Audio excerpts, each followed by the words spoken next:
The President's remarks at Rice Stadium in Houston, Texas, September 12, 1962.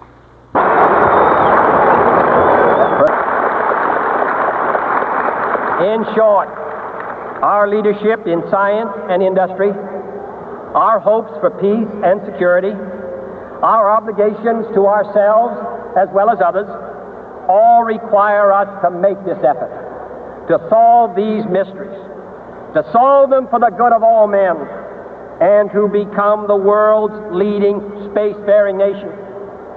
We set sail on this new sea because there is new knowledge to be gained and new rights to be won, and they must be won and used for the progress of all people.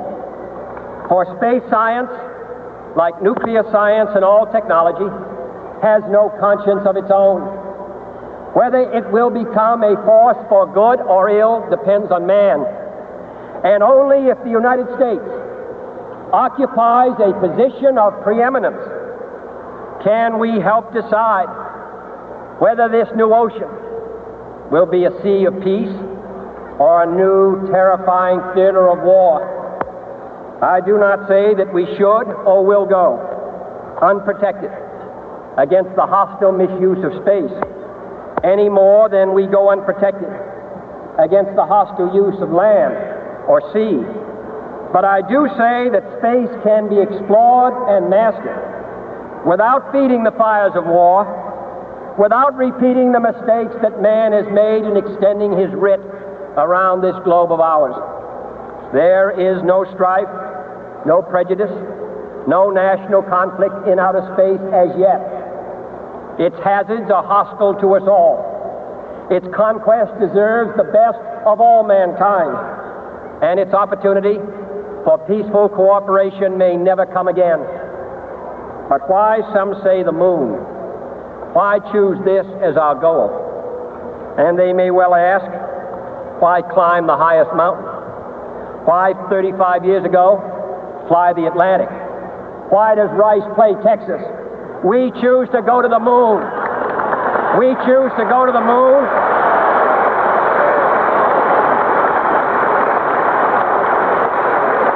We choose to go to the moon in this decade and do the other things, not because they are easy, but because they are hard. Because that goal will serve to organize and measure the best of our energies and skills. Because that challenge is one that we're willing to accept, one we are unwilling to postpone, and one we intend to win, and the others too.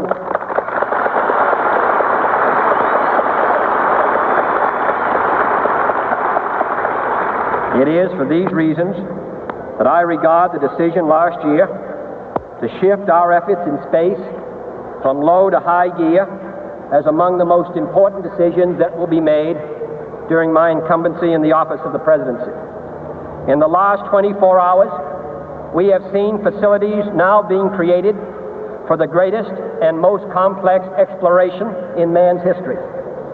We have felt the ground shake and the air shattered by the testing of a Saturn C-1 booster rocket, many times as powerful as the Atlas which launched John Glenn, generating power equivalents to 10,000 automobiles with their accelerator on the floor.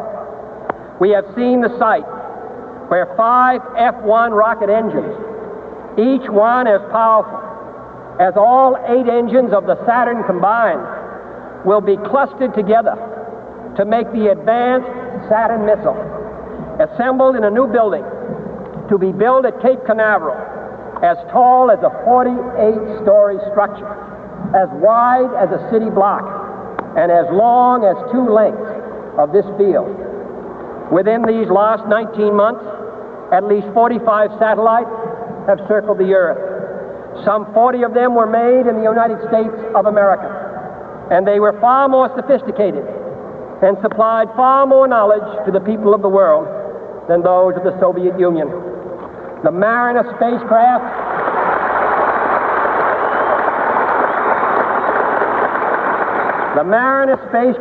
now on its way to Venus is the most intricate instrument in the history of space science. The accuracy of that shot is comparable to firing a missile from Cape Canaveral and dropping it in this stadium between the 40-yard lines. Transit satellites are helping our ships at sea to steer a safer course. Tireless satellites have given us unprecedented warnings of hurricanes and storms, and will do the same for forest fires and icebergs. We have had our failures, but so have others, even if they do not admit them, and they may be less public. To be sure,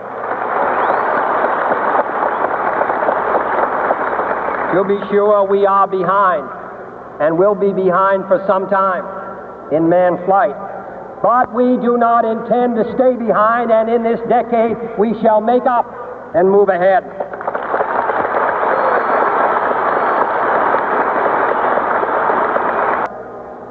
Even though I realize that this is, in some measure, an act of faith and vision, for we do not now know what benefits await us.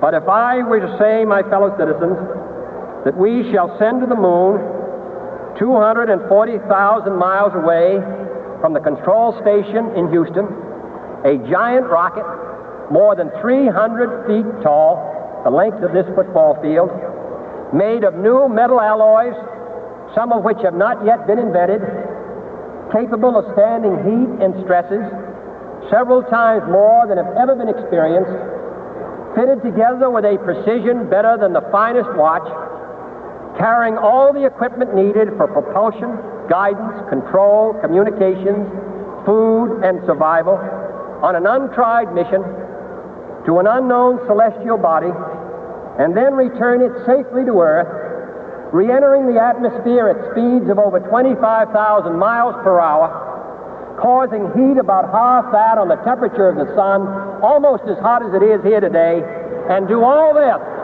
and do it right, and do it first before this decade is out, then we must be bold.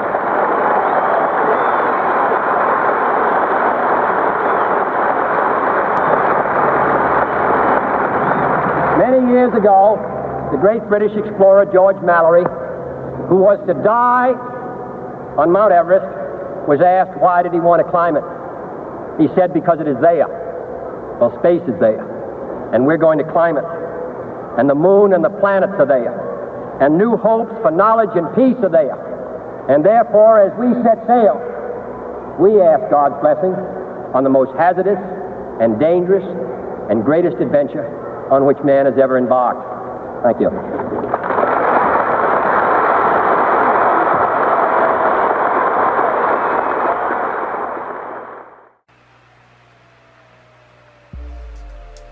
Eagle looking great. Your go.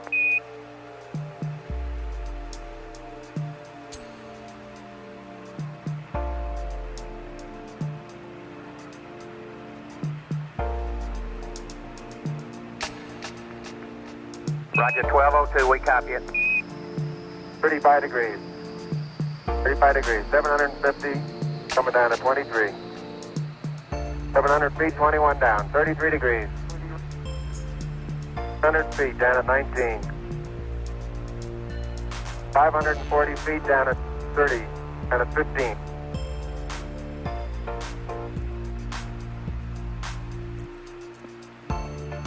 They're 400 feet, down at 9. Gate forward.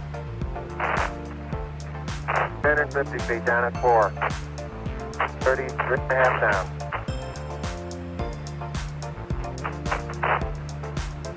Your tagged on horizontal velocity.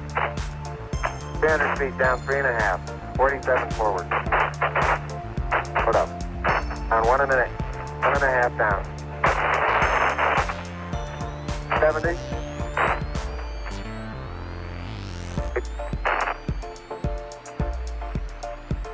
Got the shadow out there. 50 down at 2.5. 19 forward. Altitude, velocity, light. 3.5 down.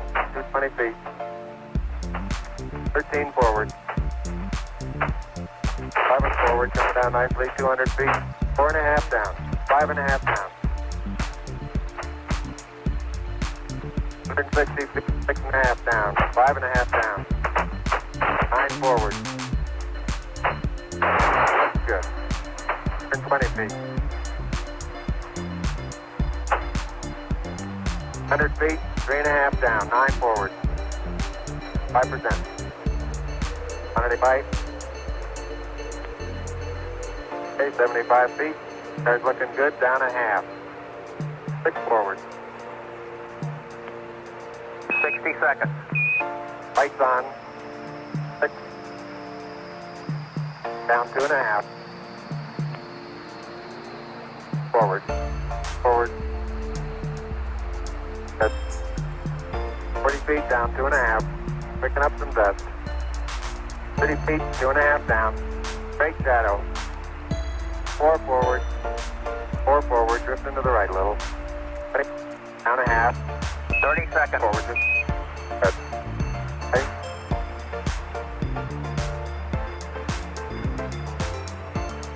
Contact light. Okay, engine stop. APA at a descent. Mode control both auto. Descent engine command override off. Engine arm off. 413 is in. We copy you down, Eagle. Houston,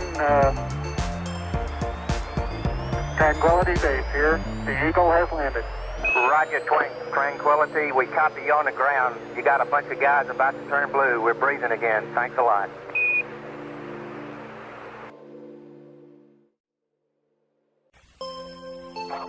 At the foot of the ladder, the lamp footbeds are only depressed in the surface about 1 or 2 inches, although the surface appears to be very, very fine grained as you get close to it. It's almost like a powder. Down there, it's very fine.